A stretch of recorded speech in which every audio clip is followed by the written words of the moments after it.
In 2003, BBC Radio Wiltshire, as it was then called, joined in the National Restoration Campaign by spending a day with the Wilts and Berks team, travelling from the Oxfordshire border to the junction of the canal with the Kennet and Avon at Sevington. This is the fourth of a series of abridged recordings of the day. It's now past lunchtime and BBC presenter Graham Seaman is alongside the canal at Wootton Bassett with Kelly Stooke. John Marshall is moving west with the radio car, uncovering the restoration story of the Wilts and Berks Canal. Ashford and Simpson and Solid, and here we are by the Wilts and Berks Canal at Wootton Bassett. And I've just been told actually by Shelley Keane, who's kind of looking after the controls and stuff for the show this afternoon, that when she was at Wootton Bassett School, they actually did all the restoration, or did some of the restoration along the actual canal. Then when prompted by the question, did you do anything, or which bit of it did you do, she turned around and said, I think I was off with a grazed knee that day, which kind of adds up really. Anyway, that's where we are today. We're doing this as part of Restoration Weekend and the Heritage Open Weekend, which we'll talk more about later as well. I say we, that's me, that's Kelly Stooke. It is the afternoon show. We're here until 4 o'clock. Now, we're going to find out in a moment about canal art. Also, we're going to link up with John Marshall, who's been coordinating this day for us today, in a little while. He's out and about in the ice cream van with a television aerial on the top. Don't fear for your licence. He's not out to detect you. What he's doing is he's out reporting, for example, from Rachel Banyard's place, because she owns 3 miles of canal at Dauncey. Only we have been told that John is stuck in traffic. You see, that's what it is. It's just fantastic, isn't it, eh? Brilliant. He's stuck in traffic. You see, if he'd have taken the canal, he'd have been there by now. Let that be a lesson to us all. But we will be talking to John later on, that's a promise. Now, over here, in this corner of the field, right next to the canal, is Kelly with some fantastic canal art, and somebody who knows all about it. It's gorgeous, Graham. I'm looking at this canal art. I'm seeing all different types of colours, blues, reds, greens. It's just some lovely pictures on there as well. And Jane Clements is with me now. She runs a K&A shop in Devizes. She knows all about canal art. Hello, Jane. Good afternoon. Lovely day. First of all, tell us what's in front of you. What I've brought is two very traditional items. One is a cabin stool that you would have found on all the traditional boats going back to sort of late 1800s, and the other one is a water can, because of course in those days they didn't have running water on boats, so they would carry it in these things, and they always decorated bright decoration on the few small possessions that they could keep on these boats. How did you get into canal art? Well, I started very much as a hobby painter because I had a boat and I wanted some things for myself, and then discovered I had a bit of an aptitude, and then went on a course, met a master of the craft, and he taught me, and it developed from there. Talking about that master of the craft, he gave you a gift, which is to my left here. Now, looking at what he's done and looking at what you've done on the right of me, he's taught you really well. He's a fantastic teacher. He's a very inspirational painter, and he's developed a style from looking at the painters who were around in the late 1800s, early 1900s, and he's developed it into a technique which he now teaches his pupils. For example, I'm a journeyman of the same guild, and I am now passing it on as a teacher to apprentices or potential apprentices of the guild. How popular is canal art? Difficult to say, except that it is growing in interest. In the shop in Devizes, we get people come in nearly every day who want to talk about it, or who buy it, or who want to be taught how to do it, or buy one of the books that we sell. And there's something I've noticed. Everything in front of us has flowers on it, and also castles. Is there any story behind this? Well, the flowers probably are due to the fact that the common flowers would have been garden flowers like roses, daisies, and along the canal banks, those are the sort of flowers perhaps the boaters and the painters would have seen. It's a bit more complicated when you're talking about the castle scenes, because no one's really sure.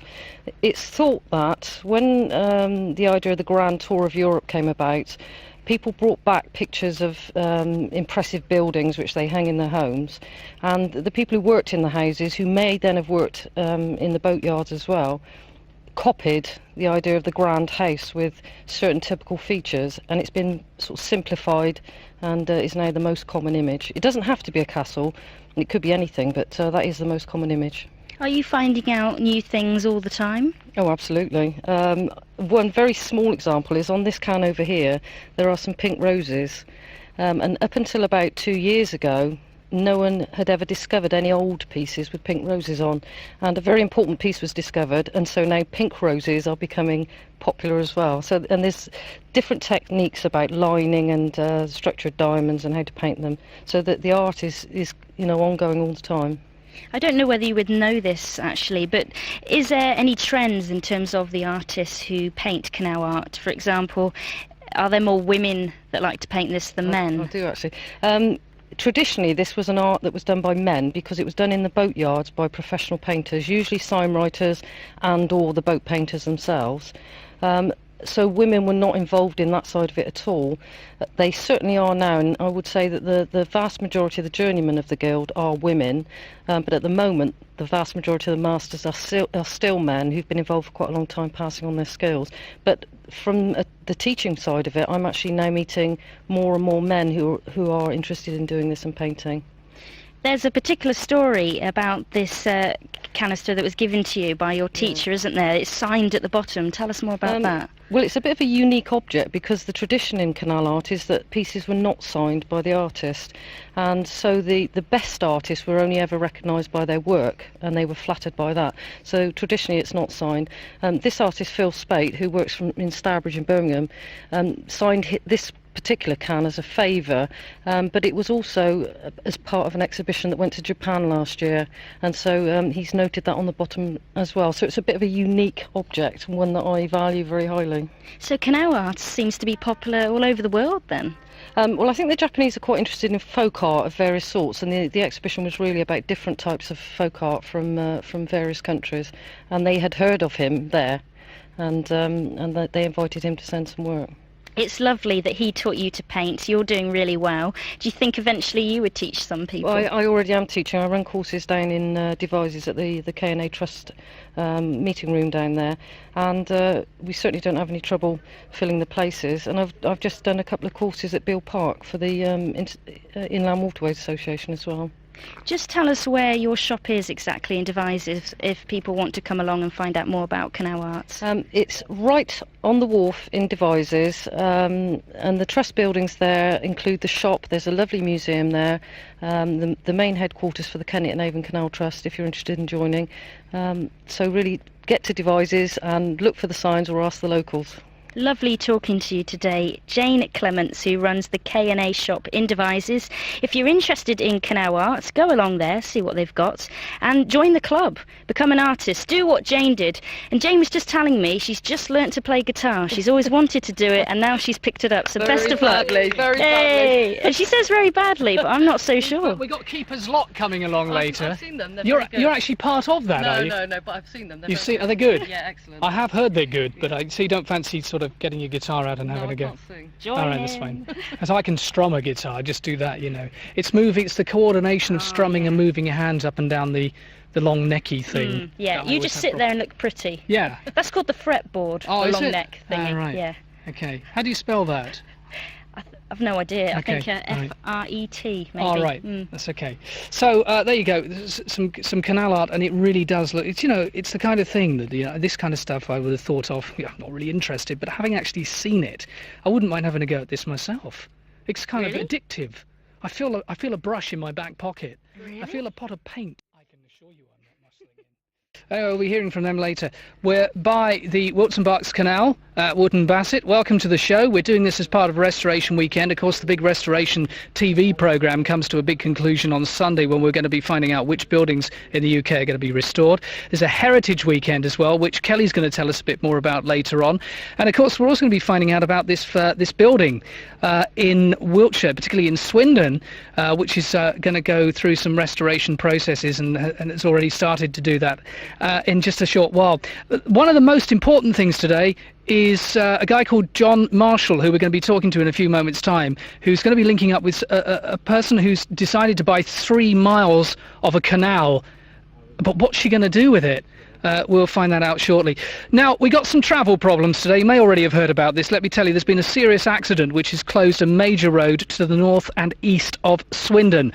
Traffic is being diverted off the A419 between the Common Head roundabout near junction 15 of the M4 and the A420 at the White Hart roundabout. So there are big problems there. Be warned, you are going to get delayed. We'll be back with John in a moment. You know what I mean. Talking of whom, here he is. Can you move along on that roof a little bit more? Hold the aerial higher. Careful you don't slip, otherwise we lose the signal again. Right, Graham, can you hear me now? I can hear you loud and clear. We've got Ken Oliver, who was with the Wilson Barks Canal Trust, standing on the roof of the house next door to me with an aerial. He looks quite precarious, but don't you dare fall off because you'll ruin the programme. Yeah, tell him to just stay there and freeze. Don't move. Yeah. That's so good. You've got us perfectly. As I was saying, I am at a really pretty part of the canal. There's some traditional canal side cottages here at Dauncey Lock, and the name gives you a clue, doesn't it? There was a lock, or there is a lock in Dauncey, and there are 3 miles of canal which belong to Rachel Banyard. Why have you got 3 miles of canal? Well, in a rush moment in 1994, I got the opportunity to buy them. They were in a dreadful state. I mean, you could stand in the cottages and see daylight through the roof, but you could see the potential and the fact that they were original, had not been affected, and was a virtually complete canal side settlement. And so you've got this piece of canal as well, which is full of water in front of us. Is it full of water for the whole 3 miles?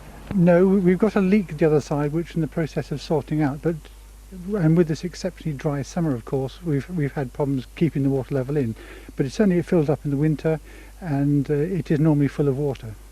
Now, you've got 1.5 miles on this southern side of the main road and about 1.5 miles on the northern side of the main road, but the two don't join. What are you doing about putting a bridge in? Well, in the 60s, when they widened the road, as it was the A420 in those days, they actually widened the road and filled in the lock. Filled in the bridge hole. Hopefully in a while we'll actually get the opportunity to raise funds to actually reinstate the bridge so that we can connect the two sections together. Now, very importantly, or it's important to me and probably important to you as well, you own 3 miles of canal. What happens in 10, 15 years when the canal is through the middle and suddenly here's this bit that Rachel owns? Will you charge a toll, or what will you do?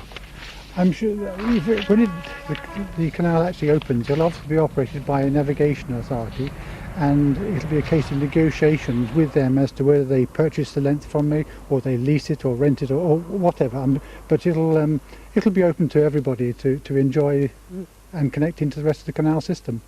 So really, you bought it to make sure it was preserved for the future. You don't actually want to own 3 miles of canal particularly. Well, I want to see the canal used and to be connected with the rest of the system.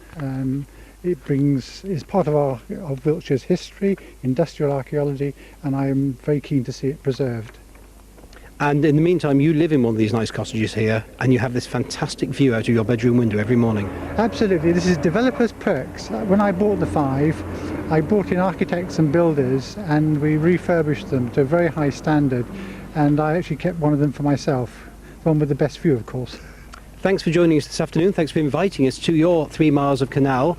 It's a really nice site. I'd love to spend longer here, but I've got to beetle my way down to Stanley next, Graham. But Stanley is not, as you might think, one half of Laurel and Hardy. Right. Stanley is a place, and it closed the canal. You're going to be quite busy. Well, this is the afternoon show from the Wiltshire Barks Canal. Here we are at Wootton Bassett, and of course today we are really, I suppose, celebrating the work that goes on to restore these beautiful canals. And we got a guy called Brian Roberts with us, who's with the Inland Waterways Association, an organisation for anyone really who's interested in the rivers and canals in the UK. And probably most of those are boat owners, but not all. And here he is right now. Good afternoon to you, Brian. Hi, Graham. You're also a bit of a writer on this, well, more than a bit of a writer on the subject. Why do you have such a passion for it, Brian? Well, I lived on a boat for a little while when I was working in Oxford, and I actually live in Weybridge inside the M25, and it was just too much to go up and down, so a friend lent me the boat during the week, and I didn't know anything about it, so then I discovered a few things and got more and more enthusiastic. OK, now I know that there's quite an interesting little reading here about you. It says, Brian Roberts has always played beside water. So obviously as a child you've got to be a bit careful about those things, but you obviously feel an affinity with water as well. And I was saying earlier about the amount of voluntary work that goes into making these waterways what they are and bringing them back to life. Do you become quite emotional about it? I think the thing is, in the last 50 years, the Inland Waterways Association, which is a national campaigning charity, has pressed government and anybody else who would listen to look after the waterways, which were derelict immediately after the war. And we've slowly, over the years, got together a group of people who are very keen to make sure these things are brought back to life and actually physically get down and get their boots dirty and dig away and build bridges and all sorts of clever things. Nowadays, of course, we have to do everything with hard hats and health and safety in mind, but we train ourselves and get our certificates and run around with dumper trucks. I was saying to Kelly earlier in the show that right next to the Wiltshire Berks Canal where we are runs a railway line. Now, obviously, from commuters' point of view, that's OK. But obviously, a lot of freight trains probably use railways right next to where the canals are. Do you ever see a day when perhaps there will be a shift towards perhaps using these canals again in the future? I think there already is. Canals are one part of the waterway system and rivers are another part. And some rivers, and in fact some canals, the Ken Avon's one, can take quite big boats, and you can shift a lot of gravel and a lot of rubbish from the towns and take it away to tips and so on by water, and that gets a lot of lorries off the roads. I don't think we could transfer the freight from the railways, but there's a lot of lorries on the road that could go on, the freight could go on water. Now, you've obviously your passion also includes boats. It includes walking. I mean, there are so many things we can get from the waterways, particularly from the canal. For example, this stretch that we're alongside here at Wootton Bassett. I mean, it isn't just the boat side of it, is it? I mean, people get a great deal of pleasure just by walking past something like this. The beauty of a tow path is it's reasonably level. Yeah, well, there's always that. Yeah, there's a practical side. You can push your pushchair along many of the tow paths, and alongside a canal you always have a route like a tow path. Alongside rivers, not always, because unless you've got, say, the Thames Path, which has only really come about in the most recent past as a public right-of-way or public access, but you get a canal and you've got the ability to walk along. And nature, well, that's why people visit the canals. You know, kingfishers, herons, almost guaranteed a heron on a high boat nowadays. Grebes, coots and moorhens, all that, they're all there. Yeah, and we've actually seen a snake today, a water snake, and I've never seen one of those before. Well, it's probably an ordinary snake just having a bath, I'm not sure. Now, tell us, I mentioned very briefly at the beginning about the Inland Waterways Association, but this is something you obviously very strongly support and are involved in a big way. I'm involved in, yes. I'm a member of council, yeah. So what does that bring to people? What's that doing in a nutshell, really? Well, nutshells are very difficult, but basically we're a national group, 17,000 members over, and we're pushing government to make sure that anything that government puts out doesn't harm the waterways and possibly can enhance it. And there are one or two times when people have been building roads, for instance the Latin bypass, and we had to raise an awful lot of money together with the local councils to make sure that Cotswolds Canal going up near Cricklade there had a culvert built through it.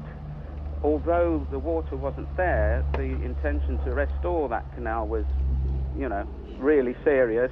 And of course, when you're building a road, it's a lot easier to put a tunnel in than when you finish building it and then you have to dig it all out again. Sure. So it was a lot cheaper, and we managed to press government together with lots of other people, but we took a lead on that. And there is a tunnel now for the canal when it turns up, as it were. We know the route and all the rest. Now, since then, through more IWA pressure, government has actually put out an edict saying that any road that's being built shall not stamp on, as it were, the route of a canal that is being restored, which is an enormous policy shift, which that's one of the more recent things that the IWA claims credit for. Right, so it's a bit of a pressure group that is actually getting results. Oh, yeah. That's really good news. Now, the Wiltshire Berks Canal Trust as well, one of the many specialist canal societies looking after particular canals. Yeah. Of course, we have this one here, which we're talking about too. And it's quite interesting to see that closed for almost a century, this particular canal, 1914. Right. And it would create 2 large cruising rings in the south of the Kennet Navon, which obviously you're very keen to see. Now, if anybody wants to get involved a bit more with the activities of the Inland Waterways Association, how do we actually go about doing that, Brian? Well, the most modern way of doing it is going onto the website, isn't it? waterways.org.uk with all those W's in front. OK, well, we'll try and plug that again before the end of the show, but of course we do have other means of getting it. No, that's right. You can also go to our website, which is www.bbc.co.uk/Wiltshire. You can find out all the stuff we're talking about today, all the contact information as well. In the meantime, Brian Roberts, thank you very much. You're welcome. Take care now and enjoy the waterways. Let's, I don't know, is John Marshall there? Is John? I don't think he is, actually. I got a feeling that John's now just sitting with his trouser legs rolled up round his knees, dipping his toes into somebody else's bought canal, which is really great. So I think it's time we had a little chat with Challoner Shute. Hello, Challoner. Hi, good afternoon to you. How are you doing, all right? Fine, thanks, fine. It's very good to have you on board. And how much do you love the water? Very much. I have 1 or 2 boats, and in fact, quite recently in May, I helped row a lovely 100-year-old ship up from Bath through all 3 canals, down the Thames, to a great reception in the House of Parliament. All right, now just tell us a little bit about your involvement with this. I mean, what particular direction are you coming from when it comes to restoration and canals and waterways? Right, I'm the Partnership Project Officer, and I'm helping to bring the whole scheme together. One of the things that partners do is we're very keen to help with the funding where we can. We oversee the commissioning of these 6 very important engineering studies, which will give us the new canal route where it's been built on. We bring in a lot of technical, knowledge and advice and expertise. And also we try and help raise the profile of the canal scheme. It is now one of the top 10 schemes in the country, and things are going great guns. Now, apart from obviously groups like yourself or people like yourself, individuals focusing on this, do you find that the general public are becoming much more interested in this kind of process? Yes, they are. I think your previous speaker, Brian Roberts, the IWA, one of our key partners, of course, in the partnership, we all recognise that the public must be engaged. And once the canal scheme gets up and running through their patch, as it were, it's very important that local people get a kind of sense of community, a kind of sense of pride and ownership in the whole scheme. And, of course, we draw a lot of our new members and volunteers from those communities. Now, the business of local economy and reviving it, I mean, this is going to benefit lots of people. I mean, for example, pubs and shops could gain an awful lot from something like this if canals are opened more and there's more accessibility. Well, yes, I always say, I think every pub needs a canal and every canal needs a pub. I mean, restoration, whether it's canals or rivers, is all about regeneration and revitalising local communities, whether they're rural communities or urban communities. Numerous opportunities, small businesses, tourism opportunities, recreational facilities, and canals bring a tremendous uplift, through those areas where they go. And we must start to think about what a canal can do for the communities. And how about farming? What sort of impact would it have on farming? Because a lot of canals obviously go through farmland. Well, indeed, this is one issue we're trying to address. We have actually 400 landowners or thereabouts since the canal was formally abandoned in 1914.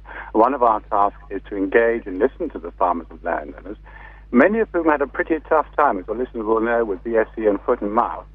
And there are distinct benefits for farmers and landowners, and if we listen to them and work with them, there might well be some benefits to them in terms of moorings. 1 or 2 we know would very much like to see a small marina on their land. Some would like, small operations, campsites, and so on and so forth. So there is very much a strong benefit for the farmers through whose land we go as well. Well, it's been great talking to you, Challoner Shute. Thank you very much for coming on and really raising the profile and getting us all enthusiastic about getting out here and doing something about it. Challoner Shute, thanks a lot. Thank you. Bye-bye now. All right, here are the Everly...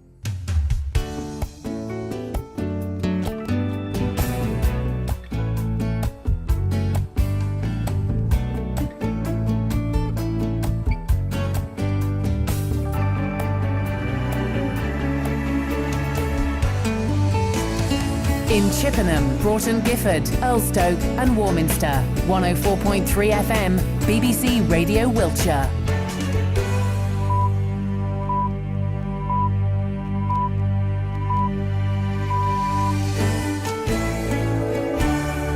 Good afternoon. It's a hot, sunny one. I'm Graham Seaman. This is the afternoon show for the next hour, live from the Wiltshire Bucks Canal. And we're going to be doing lots of things in the next hour by the canal. Some fun, some very interesting. And we got some music from Keeper's Lock. First, though, the news.